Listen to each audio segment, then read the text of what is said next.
Hi అండి. ఈరోజు నేను వంకాయ తాలింపు చేస్తున్నా. వంకాయలు అయితే సన్నగా కట్ చేసి పెట్టుకున్నాను. ఆవాలు, జీలకర్ర, ఒక్క ఎండుమిరపకాయ, 4 తెల్లగడ్డ రెబ్బలు,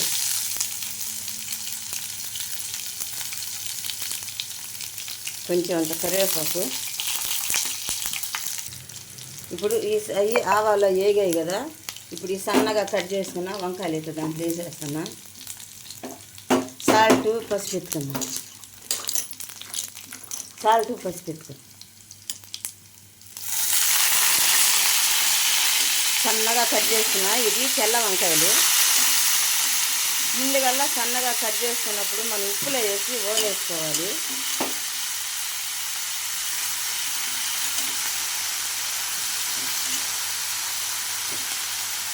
అయితే వంకాయలో ముందు ఉప్పు పసుపు వేసుకుంటే కరుణ ఎక్కకుండా బాగుంటుంది. మంట అయితే సిమ్లో పెట్టా. 1/2 టీ స్పూన్ పసుపు. పచ్చగా కనపడాలి, అది కనపడకపోతే కరుణ అవసరం కొడుతుంది.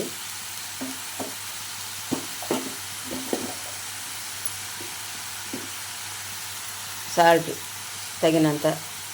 ఒక చేత్తో వీడియో పట్టుకోండి, అందుకని ఎత్తలేకపోయినా దాన్ని ఊరికి ఎగరేసి మూత వేసి పెట్టేస్తాను. ఎగరేసాను. మంట మరీ కొంచెం క్రమ ఎక్కించి అవి కలిపెట్టుకుంటా కానీ మనం ఇలాగే కానీ వదిలేస్తే నూనెలో చక్కగా మగ్గి ముక్కలుగా ఉంటాయి, లేకపోతే బజ్జిగా ఉంటాయి. మూత పెట్టేస్తాను. దాని మానాన్ని దాన్ని వదిలేస్తే ఉడకద్దు.